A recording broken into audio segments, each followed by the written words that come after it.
ना समझा नाजु शक्य अनार्य को, व्यवहार बिन परमार्थ का उपदेश होए अशक्य यों। अनार्य जन को अनार्य भाषा के बिना समझा नहीं सकते हैं, उसी प्रकार व्यवहार के बिना परमार्थ को कह नहीं सकते हैं, उपदेश नहीं दे सकते हैं। वास्तव में तो सीधा तीर्थंकर सिमंदर स्वामी का बात चल रही है, तो कुनकुन देव समझा रहे हैं, तो अमरचंद्राचार्य टीका कर रहे हैं इसकी, और स्वामी जी ने इतना समझाया इसके बारे में। लगता ही नहीं है पांचवा काल है, ऐसा लगता है चौथा ही काल है। थोड़ा देखो निकल के समागम में ना, तो ऐसा लगता है कहाँ पांचवा काल है, कहीं भी रखा।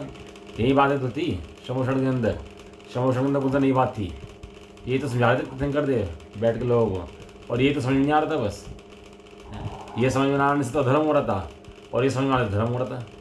शमोषण में कुत्ता बैठा, बिल्ली बैठी, सांप बैठा, आरेगा बैठी, मनुष्य बैठे, सबको एक ही तो बात समझ रहे बैठे, और क्या समझ रहे। कहने लगे तू कौन है भाई, तू ये अपने को नहीं जानता बस, और तो अपने को जान ले बस, इतनी सी बात ही है। इतना विस्तार हो गया फिर आगे उसका आगम के अंदर। लेकिन इतना विस्तार के बिना भी बात तो इतनी सी है कि तू आत्मा है।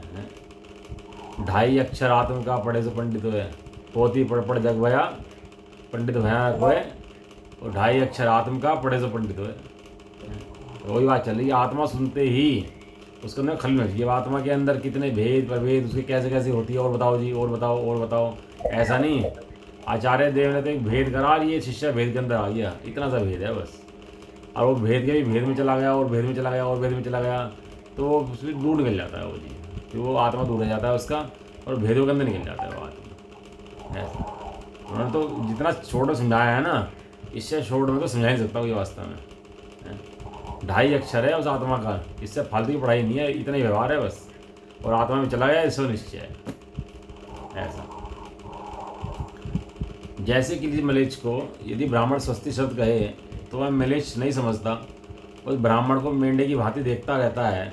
किंतु ब्राह्मण और मलेच्छ दोनों का अर्थ जानने वाला कोई पुरुष या वही ब्राह्मण स्वस्ति का तो बता दे उसको कि तेरा विनाशी कल्याण होगा, तब उसको तत्काल ही ऐसा आनंद भर जाता है कि आनंद में अश्रु से नेत्र भर जाते हैं उसके। ऐसा वह मलेच्छ इस स्वस्ति शब्द के अर्थ को समझ जाता है, और समझ करके आनंद विभोर हो जाता है, आंखों में नेत्र भर, आंसू भर जाते हैं उसके, और भक्ति में पूर्ण उसका चित्त हो जाता है। इसी प्रकार व्यवहारी जन भी, जो व्यवहारी जन है वे क्या है, आत्मा शब्द के कहने पर, आत्मा शब्द के अर्थ का ज्ञान न होने से कुछ भी समझते नहीं हैं, लेकिन समझने ना समझने के बाद भी भागते नहीं हैं वहाँ से, लड़ते नहीं हैं, बहस नहीं करते। क्या करते हैं, मेंढे की भांति आंखें फाड़कर टकटकी लगाकर देखते रहते हैं। किंतु जब कोई आचार्य हैं जो व्यवहार परमार्थ के मोक्ष मार्ग पर चलते हैं, सम्यक ज्ञान रूपी मार्ग तो चलाने वाले हैं, सम्यक ज्ञान रूपी मार्ग तो चलाते हैं, सारथी की भांति अन्य आचार्य या वही आत्मा शब्द को कहने वाले स्वयं ही व्यवहार मार्ग में रहता हुआ आत्मा शब्द का अर्थ बताता है कि दर्शन ज्ञान चारित्र जो सदा प्राप्त हो वह आत्मा है। इतनी बात अपनी कल तक हो गई थी कि वो बैठा है और उसने आत्मा शब्द का मतलब बताया और कहने लगा ये आत्मा है। ऐसा तो जैसे ही उसने सुना कि वो आत्मा है, तो तुरंत क्या हुआ, पड़ोसी जी तुरंत क्या हुआ साथ में उसके, तब तत्काल ही उत्पन्न होने वाले अत्यंत आनंद से जिसके हृदय में सुंदर बोध तरंगे, ज्ञान तरंगे उछलने लगती हैं, ऐसा वह व्यवहारी जन उस आत्मा शब्द के अर्थ को अच्छी तरह समझ लेता है। इस प्रकार जगत को मलेच्छ के स्थान पर होने से और व्यवहार में भी मलेच्छ भाषा के स्थान पर होने से परमार्थ का प्रतिपादित कहने वाला है। इसलिए व्यवहार में स्थापित करने योग्य है, किंतु ब्राह्मण को मलेच्छ नहीं हो जाना चाहिए। इस वचन से वह व्यवहार में अनुसरण करने योग्य नहीं। दर्शन ज्ञान चारित्र को प्राप्त हो वह आत्मा है? ऐसा शिष्य ने सुना है? और ऐसा शिष्य ने सुना। देखो क्या है, जब आचार्य थे ना मुनिराज, शिवभूति मुनिराज, उन्होंने कहा कि तुष्मास भिन्नम, केवल क्या पढ़ा उन्होंने, तुष्मास भिन्नम। ये कोई शास्त्र का वचन तो है नहीं, न कि शास्त्र के अंदर आया तुष्मास भिन्नम है, लेकिन इसी मंत्र के आधार से केवल अनुवाद कर लिया उन्होंने। ये शास्त्र का वचन नहीं है तुष्मास भिन्नम, और नाग्य भाषा शास्त्र में आया, वो तो दाढ़ अलग कर रही थी, और दाढ़ अलग करते करते कहने लगा माता जी क्या कर रही हो, कहने लगे तुष्मास भिन्नम। तो उस टाइम ऐसी भाषा थी कि संस्कृत की, तुष्मास भिन्न, कि मैं दाल और छिलका अलग कर रही हूँ हैं। और वह दाल छिलका अलग करने की देखी और जाकर पत्थर के ऊपर बैठे, और बैठते ही लगी तुष्मास भिन्नम, और तुष्मास भिन्नम लगाते लगाते केवल प्राप्त कर लिया, जो कि मंत्र था क्या, ठीक है। और द्वादशांग का पाठी हो, द्वादशांग सीख रखे हों, पूरे नए प्रमाण भेद प्रभेद चक्र सारे समझ रखे हों, और पूरा बैठा हो, और आत्मा के बारे में ना जानता, आत्मा के बारे में तो जानता हो लेकिन आत्मा को ना जानता हो, आत्मा का अनुभव ना करता हो, तो कह रहे तेरे द्वादशांग का ज्ञान का कोई फायदा नहीं है भाई। उस तेरे से बढ़िया तो वो है जो तुष्मास भिन्नम का ज्ञान था खाली बस, क्योंकि अपना प्रयोजन साधना था ना। तो बहुत ज़्यादा पढ़ने पढ़ाने की अपेक्षा नहीं चलती, केवल 2.5 अक्षर पढ़ ले आत्मा का, और उसे आत्मा को समझ करके उस अक्षरों का लक्ष्य छोड़ करके जो उसका वाच्य है उस वाच्य को पकड़ ले, और वाच्य को पढ़ के उसका अनुभव कर ले, भाई तेरे से तो घटना ही है। इसका नाम सम्य दर्शन है। इसके अलावा मैं क्या करूँ आगे, इसके अलावा करने के लिए बचा नहीं करें ना। अब मैं क्या करूँ, क्वेश्चन ही खत्म हो जाएगा ये तेरे दिमाग में क्वेश्चन जो है मैं क्या करूँ, इसका मतलब तुझे ये अभी आत्मा का अनुभव हुआ ही नहीं है, तुझे पता नहीं अभी आत्मा कहाँ किसे है। और आत्मा के अंदर जाए तो सारे के सारे उसके अंदर पूरे सम्यक दर्शन के, सम्यक ज्ञान के, सम्यक चार के सारे गुण लग जाएं उसके अंदर, जितने गुण हैं जितनी क्वालिटी हैं सारे प्रकट हो जाएं उसके अंदर से। सर्वांग चतुर्मुखी का विकास हो जाए उस जीव का जो अपना आत्मा देख ले। वो हल्का फुल्का जीव छोड़ना होता है जिसने मोह का भाव कर दिया, और कोई विधि भारी भी नहीं है। देख लो सामने बता रहे कौन भारी है, तेरा राग कहीं और पड़ा हुआ है। जैसे बच्चा होता है ना, पढ़ता नहीं है, तो पढ़ता नहीं तो क्या है कि कहीं ना कहीं लगा हुआ है। कहाँ लगा हुआ है कि मोबाइल में लगा हुआ है, खेल में लगा हुआ है, कहीं ना कहीं चित्त लगा हुआ है इसका बाहर में, इसलिए पढ़ाई नहीं कर रहा है कि नहीं है।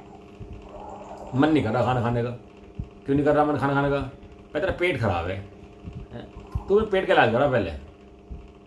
इसलिए कह रहे हैं कि तुझे आनंद क्यों नहीं उठता आतंकवाद सुनते ही, तेरा पेट खराब है, तेरा चित्त कहीं और लगा हुआ है। तेरा महिमा तो आती है, महिमा करे बिना तो जीव रहता ही नहीं है। बिना महिमा करे कोई जीव ऐसा नहीं है जो नहीं रहता हो। दिन में कई बार महिमा करता है, महिमा करे बिना नहीं रहता। ये महिमा करता है बाहर में। ये कह रहे हैं कि अंदर में महिमा आनी चाहिए, अंदर में महिमा आ जाए तो कल्याण हो जाए ऐसा। तो दर्शन ज्ञान चारित्र की जो सदा प्राप्त हो वह आत्मा तब तत्काल ही, क्या शब्द दिया, तत्काल। तत्काल तत्काल माने तुरंत ही। यदि तत्काल ये काम नहीं हुआ ना तो समझ लो लंबा जाएगा। फिर जिसने तत्काल कर लिया है, आचार्य की मुद्रा देख करके, शास्त्र सुन करके, भगवान की मुद्रा देख करके, 3 अवलंबन है ना, देव शास्त्र गुरु, 3 में से किसी का अवलंबन पकड़ के उसे समझ गया कि यहाँ तो कुछ बात ये चल रही है, और तत्काल पकड़ लिया उसने। तत्काल ये शुरू की गाथाएं हैं ना एक्चुअली समय सार जी की। तो शुरू की 38 गाथाएं हैं, पूर्वरंग अधिकार है इसका नाम। इसका नाम है पूर्वरंग अधिकार। हालांकि आचार्य जयसेन ने, आचार्य कुंदकुंद देव ने और अमरचंद देव ने इसका नाम रखा पूर्वरंग अधिकार, और आचार्य जयसेन ने नाम रखा जीव अधिकार इसका।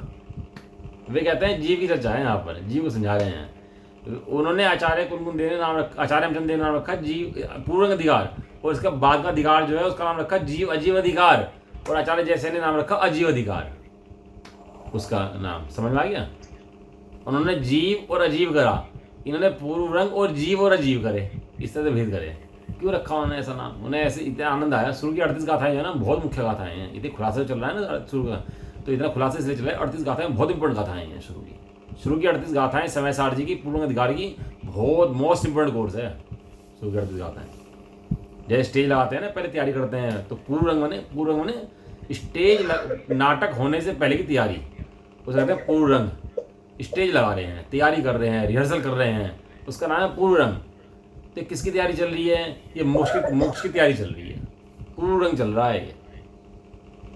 इसका नाम पूर्व रंग अधिकार है। इतना इंपॉर्टेंट है कि जिसकी तैयारी सही हो गई, समझ लो आगे सारे काम सही होंगे। और जिसका स्टेज सही नहीं हुआ, रिहर्सल सही नहीं हुई, तैयारी सही नहीं हुई, उसका आगे का काम भी सही होने वाला नहीं है। तब तत्काल ही उत्पन्न होने वाले, तत्काल क्या हुआ, उत्पन्न हुआ, क्या उत्पन्न हुआ उसका, आनंद से। तत्काल भगवान देते क्या उत्पन्न हुआ, आनंद उत्पन्न हुआ उसको। जैसे ये होते हैं ना ब्रह्मचारी वगैरह लोग होते हैं, या ये मुनि के संग भी होते हैं, जो भी हम तो देखते रहते हैं ना, तो क्या होता है दिन में बोर हो रहे हैं जी, कुछ पढ़ लेते हैं, अखबार पढ़ लेते हैं, मोबाइल देख लेते हैं, कुछ इधर बातें कर लेते हैं, फ़ोन की बातें कर लेते हैं, और बस आनंद का पता ही नहीं है। वो उस समय जिस समय ब्रह्मचारी बने थे, मुनि बने थे, उस समय तो एक टेम्परेरी विकल्प आया था कि भाई बनना चाहिए, उस समय एक उछाला सा आया था, लेकिन वो वास्तविक उछाला नहीं था, वो कर्म को देखो उछाला था। क्योंकि यदि आत्मा की अनुभूति एक बार आ गई होती ना, तो वो उछाला जिंदगी भर रहता, उसके लिए प्रयास करता फिर वो।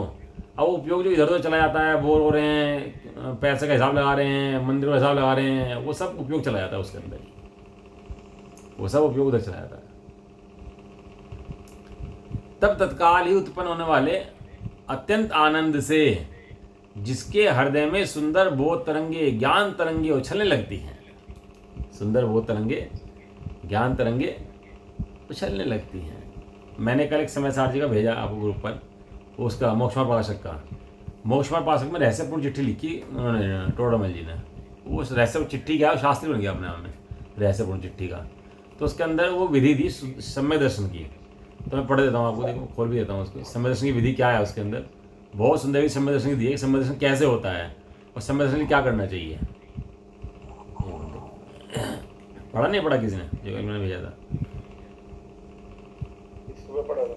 हाँ देखो ये लिख रहे हैं, अब सविकल्प से निर्विकल्प कैसे होते हैं उसका विधान कहते हैं कि कोई जीव सविकल्प हो, सविकल्प माने जो समझ रहा हो, समझते समझते शुद्धात्मा की अनुभूति कैसे होती है, निर्विकल्प माने शुद्धात्मा की अनुभूति कैसे जीव को होती है, उसके विधान कहते हैं। पढ़वा दीजिए इसको। वही सम्यक भी कदाचित स्वरूप ध्यान करने को उद्यमी होता है, वहां प्रथम भेद विज्ञान स्वप्रका करे, नौकर्म द्रव्य कर्म भाव कर्म रहित केवल चैतन्य चमत्कार मात्र अपना स्वरूप जाने, पश्चात पर का ही विचार छूट जाए, केवल स्वात्म विचार ही रहता है। वहीं अनेक प्रकार निज स्वरूप में अहम बुद्धि धरता है, चिदानंद हूँ, शुद्ध हूँ, सिद्ध हूँ इत्यादि विचार होने पर सहज ही आनंद तरंग उठती है, रोमांच हो जाता है। पश्चात ऐसा विचार तो छूट जाए, केवल जिन मात्र स्वरूप भासने लगता है, वहाँ सर्व परिणाम उस रूप में एकाग्र होकर पड़ते हैं। दर्शन ज्ञान आदि का व नए प्रमाण आदि का भी विचार विलय हो जाता है। ये इन्होंने एक पैरे के अंदर टोडरमल जी ने पूरी विधि लिख दी इसके अंदर हैं।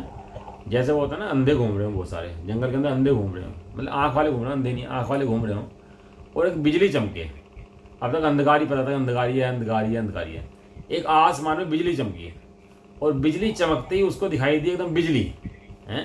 किसी बाकी तो आँख बंद करे बैठे थे, क्योंकि आँख खोल के बैठा हुआ था, उसने देखा बिजली, अब वो समझ गया बिजली कैसी होती है। अब वो कभी अंधकार को बिजली तो नहीं मानेगा जीवन में, कि वे भले ही आँख बंद करने वाले कितने कहते रहे कि बिजली भैया नहीं होती, बिजली होती नहीं है, कैसे मानो कि बिजली होती है। वो कहता है भैया बिजली मैंने देखी है, और बिजली कैसी होती है, जब बिजली आती है सारे में प्रकाश हो जाता है, सारे में दिखना शुरू हो जाता है। बिजली होती है तो सारे में बिजली होती है, तो भैया इसे ही कहते हैं बिजली, इस अंधेरे को तो बिजली कहते नहीं है, तुम जिसे बिजली समझ रहे हो। इसी प्रकार शुद्धात्मा का जिसे अनुभव हो जाता है, शुद्धात्मा को देख लेता है, अब वो ऐसा हो जाता है कि शुद्धात्मा का अनुभव होता है कि सुख और आनंद तो शुद्धात्मा के अंदर है। तुम भले कुछ भी कहते रहो, सुख और आनंद कहाँ पर है, लेकिन वास्तव में मैंने देख लिया है, सुख कहाँ है, आनंद कहाँ है, ज्ञान कहाँ है, दर्शन कहाँ है, चारित्र कहाँ है। अब वो अन्य अंधों से अलग है, अन्य जो बैठे हैं आँख बंद करके, उनसे अलग जाति का है वो। क्यों? क्योंकि उसने उसके दर्शन कर लिए बिजली के। इस तरह इसने शुद्धात्मा के अपने दर्शन कर लिए। कह रहे हैं कैसे होता है समय दर्शन, कि कोई स्वरूप, पहले तो नंबर एक बात है स्वरूप ध्यान करने का उद्यमी हो, वहाँ भेद विज्ञान करें। क्या भेद विज्ञान करें कि शरीर अलग है, मैं अलग हूँ, शरीर अलग है, मैं अलग हूँ, ये भेद विज्ञान करें। अपने द्रव्य गुण प्राय को चिंतन करे, नो कर्म द्रव्य कर्म भाव रहे कर्म रहित केवल चैतन्य मात्र अपना स्वरूप जाने।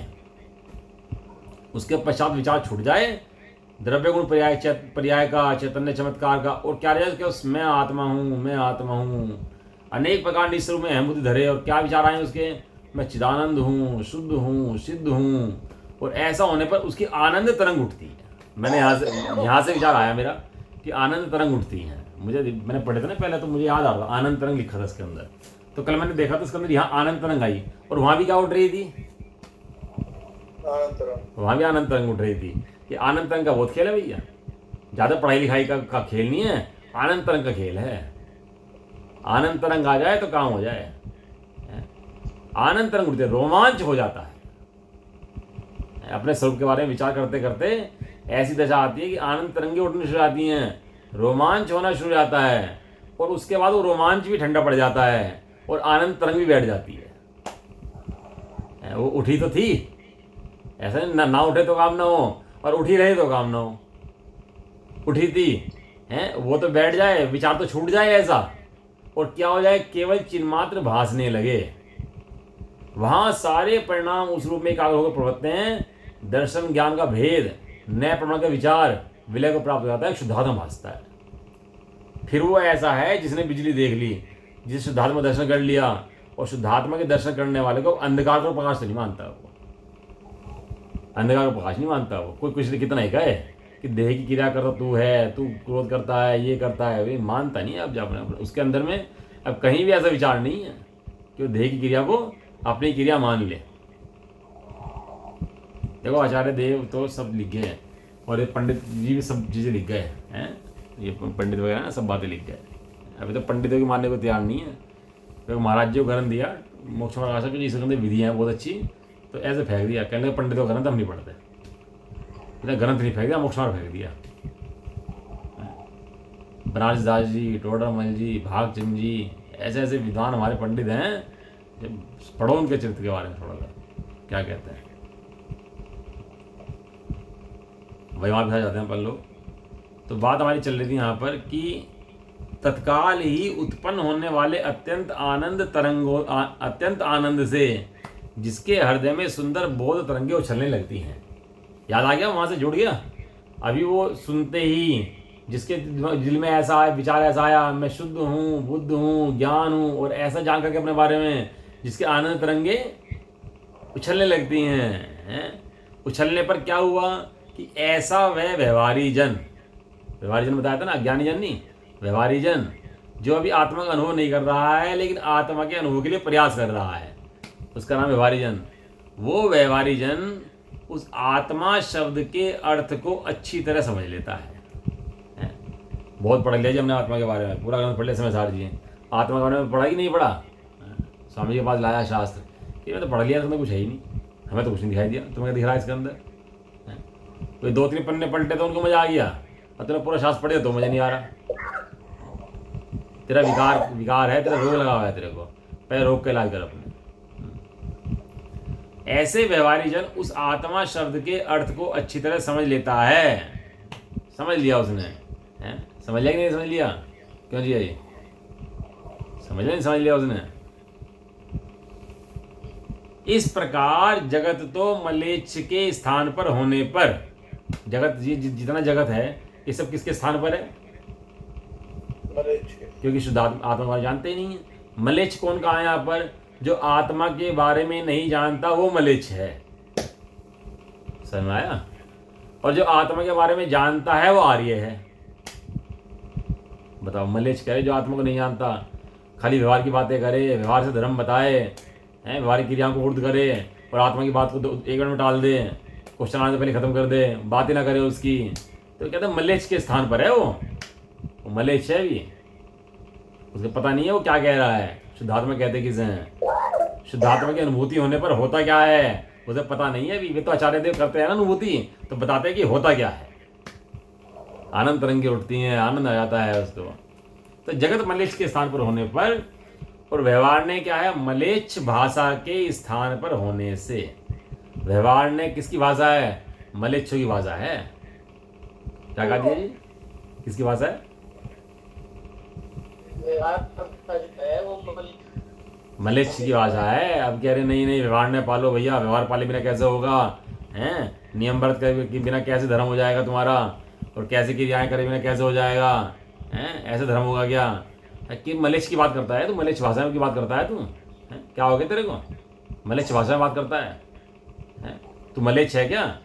अरे आर्य तो ऐसी बात करते हैं, मैं आत्मा हूँ, आनंद उठता है और आनंद भोगते हैं और मजे लेते हैं, इसका नाम तो आर्य है। और आत्मा के अलावा अन्य में धर्म बताए, अन्य में आनंद ले, अन्य की बात करे, वो मलेच्छ। देख लिखा है यहाँ पर, जगत मलेच्छ के स्थान पर है, व्यवहार ने मलेच्छ भाषा है। हम तो थोड़ा कह रहे हैं अपनी बात। व्यवहार ने भी मलेच्छ भाषा के स्थान पर होने पर परमार्थ का प्रतिपादन करने वाला है, उस मलेच्छ को मलेच्छ की भाषा में समझाने वाला है। लेबर होती है ना, लेबर तो काम नहीं करती, तो वो क्या करते हैं, गाली देते रहते हैं बैठे वहाँ पर, और जब वो काम करता है लेबर के साथ बड़ी समस्या है, तो उसकी भाषा में गाली देते समझाते हैं उसको, लेकिन मूल प्रयोजन काम कराना है उससे। मलेच्छ भाषा के स्थान पर होने से परमार्थ का प्रतिपादन करने वाला, इसलिए व्यवहार ने स्थापित करने योग्य है, इसलिए व्यवहार ने स्थापित करने योग्य है, क्योंकि मलेच्छ को मलेच्छ की भाषा में समझाने के लिए अन्य किसी प्रकार से भी ये व्यवहार ने स्थापित करने योग्य नहीं है। अभी सराग समय दृष्टि होता है ना, चौथे गुण स्थानवर्ती, तो थोड़ा दया करता है, दान करता है, भूखे को भोजन भी खिलाता है, हॉस्पिटल खुलवाता है, सब काम करता है, चौथे गुण स्थानवर्ती है ना, वो गुण स्थान के अंदर ये ऐसे काम होते हैं, वो गुण स्थान के अंदर दया का परिणाम आता ही है, वो दया का परिणाम के बिना वो गुण स्थान टिकता नहीं है, चौथा गुण स्थान। लेकिन ये दया का परिणाम जो है ना, वो अच्छा परिणाम नहीं है, वो जानता है दया का परिणाम आए बिना रहता नहीं है, और उसका अच्छा जानता भी नहीं है। ये गौशाला के लिए दान देना, ये करना, जीवों की रक्षा करना, भोजन करा देना, ये सब का चौथे गुण स्थान में होते हैं, बात बराबर है। लेकिन यही काम मुनिराज करें तो दया के, दान के, भूखे को भोजन कराओ, प्यासे को पानी पिलाओ, यही काम मुनिराज करने लगे तो कहने लगे भैया गुण स्थान की परंपरा जानो, गुण स्थान में क्या होता है, जिस गुण स्थान में तुम हो उस गुण स्थान के अंदर ऐसे परिणाम आते ही नहीं है। जिस गुण स्थान में तुम हो ना, छठे सातवें के अंदर, उस गुण स्थान में ऐसे अब बात आते ही नहीं है। प्ले स्कूल में जाने वाला बच्चा भी स्कूल में जा रहा है, पढ़ रहा है पढ़ने के लिए, और IAS करने वाला भी बच्चा जा रहा है पढ़ाई करने के लिए, तो दोनों में कोई फर्क है कि नहीं है? दोनों की पढ़ाई में कुछ फर्क है कि नहीं है? दोनों जा तो स्कूल रहे, कॉलेज जा रहे, और दोनों पढ़ने के लिए जा रहे, लेकिन दोनों में कुछ फर्क है कि नहीं है? तो प्ले स्कूल वाला पोटी भी कर देगा वहाँ पर, चींची मिमी करेगा, मम्मी पापा को याद करेगा, सो काम करेगा, करेगा कि नहीं करेगा? और IAS वाला काम करेगा ये कि वहीं पोटी कर दी, वहीं पेशाब कर दिया, वहीं माँ मम्मी मम्मी चिल्लाने लग रहा है बैठा हुआ है, ऐसा करेगा कि IAS PCS करने वाला? मुनराज माने IAS PCS करने वाले हैं, और वो समय दृष्टि माने प्ले स्कूल का बच्चा। समझ में आया? अब वो भाषा समझता नहीं गुण स्थान की, अब वो क्या है, मलेच्छ बन गया था, वो नीचे आके मलेच्छ बन के कार्य करते हैं। मलेच्छ बन के मतलब औजाले खुलवाओ, दवाइयाँ बंटवाओ, हॉस्पिटल खुलवाओ, प्याऊ खुलवा दो, ये काम कराओ, ऐसे कराओ, वो सब काम करने लगता है और अपने को महान मानता है। किन लोगों को महान बनता है? उन अज्ञानी जनों के बीच में अपने को महान समझता है। तेरी कैटेगरी अलग है भाई, तो अलग जाति का जीव है, तो इस जाति का जीव नहीं है जिस जाति के जीव ये हैं सब बैठे हैं। तेरी जाति, तेरी कैटेगरी अलग है। वो तो IAS से बच्चा दाढ़ी बढ़ जाए, खाने की होश नहीं है। वो थे ना हमारे उदयपुर वाले राजकुमार जी, वो प्रयास खोला उन्होंने, IAS के बच्चे कर रहे हैं, उनके लिए संस्था खोली है प्रयास नाम से, जगह जगह खोली, जिससे धर्म भी पढ़ लें 1 घंटा और स्वाध्याय कर लें और अपना वो भी कर लें IAS।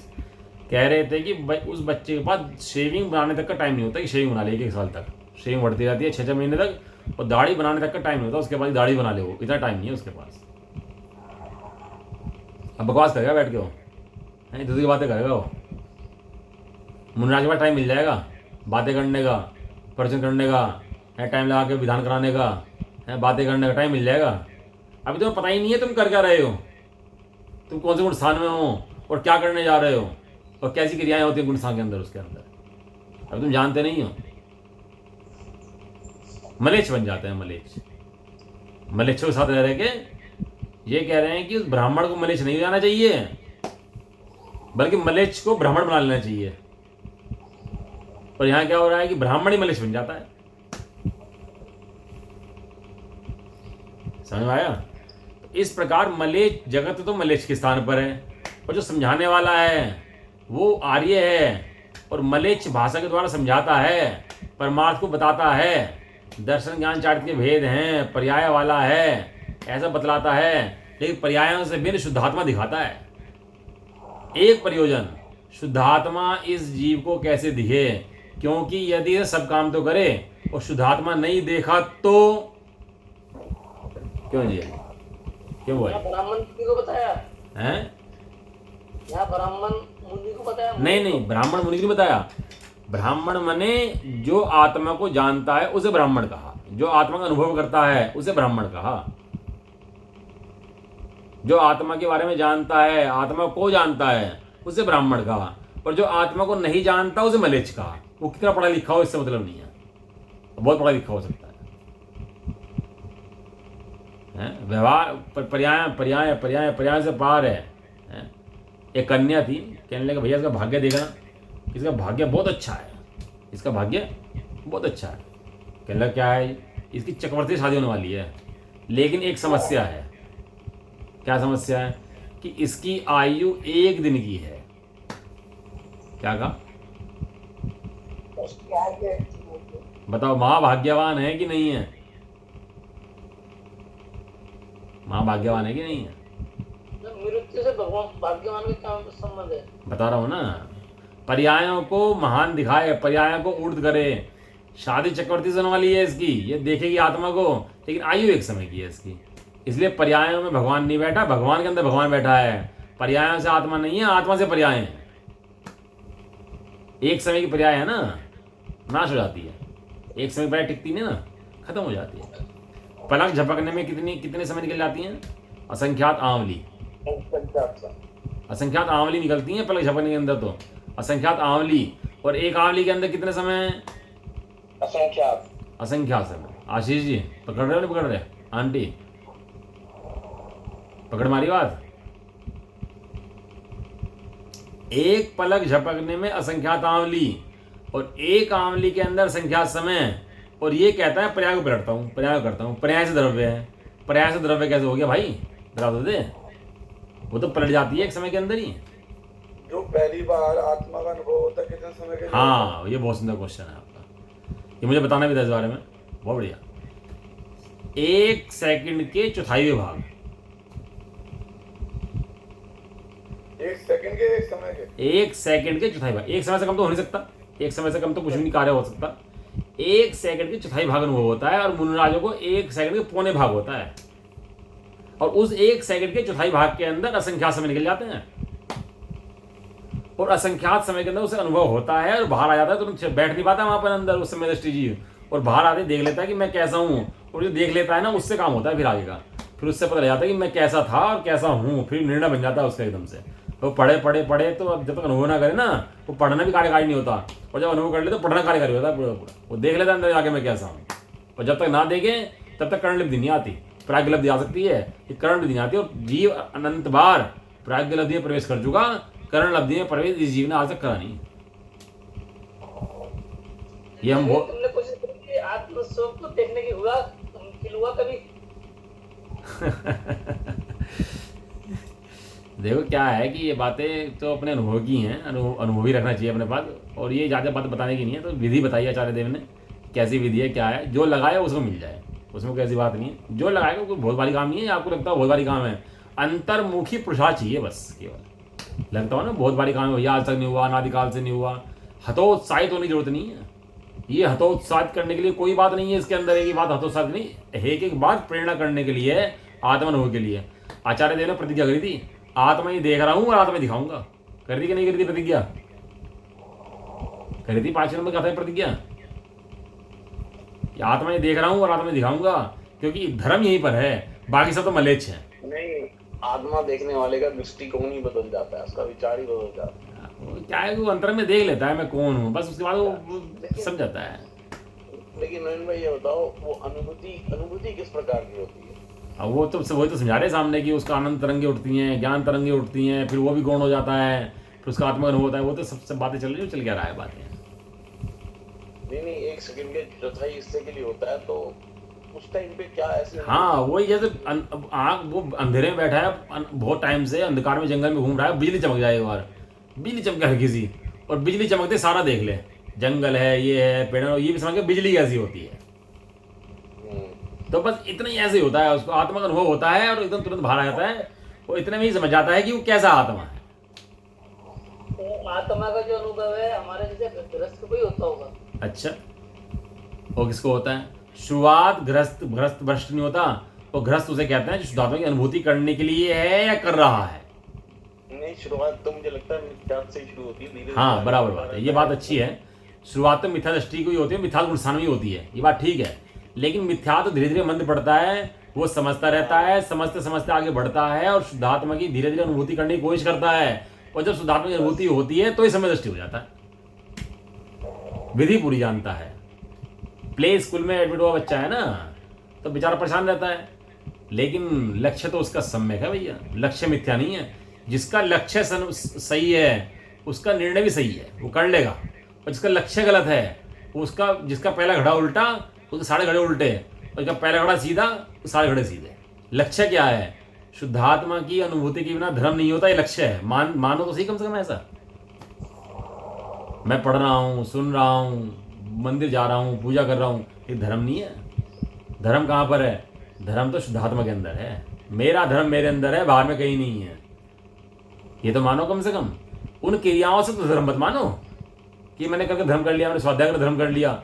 यदि संतुष्ट हो गए, मिथ्या संतोष कर लिया, अगर यहाँ पढ़ तो लिया, धर्म हो गया, संतोष कर लिया, तो भी आत्मा की प्राप्ति नहीं होती। ऐसा भैया बहुत इंपॉर्टेंट है। यहाँ पे एक बात बताओ, यहाँ एक बात थोड़ी दिमाग में आ रही है। आपने जो कहा ठीक है, अपनी शुद्धात्मा देखो, वो धर्म नहीं, अपने आप अपनी शुद्धात्मा को देखना ही धर्म है। लेकिन आपने एक बार कहा था ना कि जब पुण्य का बंद होता है, जब पुण्य का बंद होता है तो ये सारी क्रियाएं शुरू हो जाती है। पुण्य का बंद होता है तो मैं मनुष्य गति में जन्म लेता हूँ। जब पुण्य का बंद होता है तो मैं जैन धर्म की तरफ आकर्षित होता हूँ। जब पुण्य का बंद होता है तो मेरे अंदर सुनने और समझने की भावना प्रकट होती है। जब पुण्य का बंद होता है तो मैं एकाग्रता के साथ बैठता हूँ। तो पुण्य का बंद जरूरी है क्या? जहाँ तक पढ़ने सुनने तक का पुण्य है, उसे ब्राह्मण मिला, ब्राह्मण ने सस्ते सब सुनाया, इतना पुण्य तो जरूरी है। संगीत पंचेंद्रिय अपना मिलना जरूरी है, इतना पुण्य तो कंपलसरी कोर्स के अंदर है। जैसे माँ बाप होते हैं ना, बच्चे को पालते हैं, तो माँ बाप बच्चे को पालते हैं, माँ बाप को मिलना जरूरी है, उसके बिना बच्चा पल नहीं पाता। इस तरह यहाँ पर भी हम देव शास्त्र गुरु का मिलना जरूरी है। इतना पुण्य तो चाहिए, इतने पुण्य के बिना तो काम हो नहीं पाता। लेकिन इतना पुण्य मिलने के बाद भी यदि वो आत्मा ना समझे तो उस पुण्य से भी काम नहीं होता। बात है। तो मलेच्छ स्थान पर होने पर व्यवहार का प्रतिपादन करने वाला, इसलिए व्यवहार ने स्थापित करने योग्य है। किंतु कितनी बढ़िया बात लिखी, मतलब आचार्य देव ने, उन्हें पता था क्या होगा आगे आने वाले काल में। ब्राह्मण को मलेच्छ नहीं हो जाना चाहिए।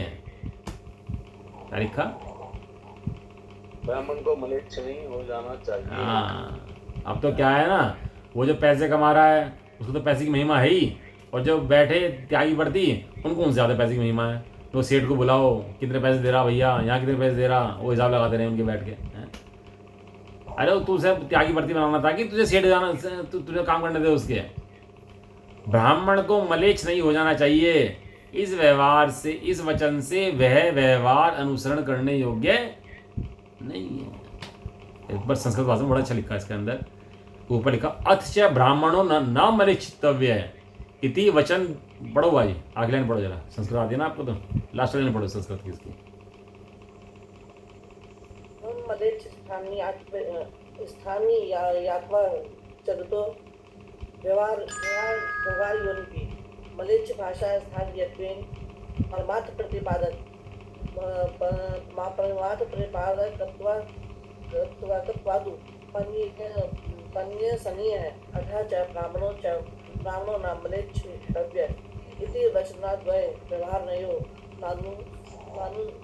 नानुत्सर्व्य है। वचन व्यवहार, वचन का व्यवहार है नानुत्सर्तव्य है। ये जो लास्ट की लाइन जो है नानुत्सर्तव्य है, ये ऐसा कर्तव्य करना योग्य नहीं है। किसको? ब्राह्मण को। कैसा? मलेच्छ जैसा व्यवहार करना योग्य नहीं है।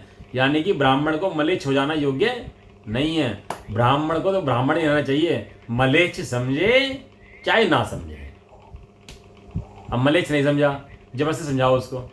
बड़े पढ़ने का सेंटेंस है, ना तो बहुत शीघ्र से प्रभावित हो, ना किसी को प्रभावित करने की कोशिश करो। अति शीघ्र, जल्दी से, ना तो प्रभावित करो ना प्रभावित हो, ऐसा। ये टीका हो गई, समय भी लगभग हो गया। तो ये टीका हमारी पूरी होगी कि इस तरह से ब्राह्मण को मलेच्छ नहीं हो जाना चाहिए, ब्राह्मण को ब्राह्मण ही रहना चाहिए। भावार्थ पढ़िए इसका। लोग शुद्ध न्याय को नहीं जानते, क्योंकि शुद्ध न्याय का विशेष अवैध रूप वस्तु है, किंतु वे अशुद्ध न्याय को ही जानते हैं, क्योंकि उसका विषय भेद रूप अनेक प्रकार है, इसलिए वे व्यवहार के द्वारा ही परमार्थ को समझ सकते हैं। अतः व्यवहार न्याय को परमार्थ का कहने वाला जानकर उसका उपदेश किया जाता है। इसका अर्थ यह नहीं समझना चाहिए कि यह व्यवहार का अवलंबन कराते हैं, प्रत्युत व्यवहार का अवलंबन छुड़ाकर परमार्थ में पहुंचाते हैं, यह समझना चाहिए। हाँ, वो कहता है ना, देखो शास्त्र के अंदर लिखा, शास्त्र के अंदर लिखा, शास्त्र के अंदर लिखा, देखो यहाँ लिखा, वहाँ लिखा, ऐसा मानना चाहिए, ऐसा मानना चाहिए। एक शुद्धात्मा के अलावा अन्य कुछ उपादेय इस जगत में ना था, ना है, ना होगा। जितने भी आज तक पहुँच गए हैं उस शुद्धात्मा के अवलंबन से ही गए हैं, और जितने सिद्ध अनुभव कर रहे हैं उस शुद्धात्मा के कर रहे हैं। और शुद्धात्मा से धर्म होता है, शुद्धात्मा को भूल के अधर्म होता है। शुद्धात्मा के अलावा किसी और की बात करें तो धर्म नहीं होता, उल्टा अधर्म होता है। तो कह रहे भावार्थ के अंदर लोग शुद्ध न्याय को नहीं जानते, लोगों को पता नहीं है शुद्ध न्याय किसे कहते हैं। शुद्ध न्याय माने जो शुद्ध आत्मा के वास्तविक गुणों की बात करे। अभी तो शरीर को अपना मानते हैं, मकान दुकान को, तो वहाँ से बात उठाते हैं कि शरीर तेरा नहीं है भैया, बच्चे तेरे नहीं है, ऐसी बात नहीं है।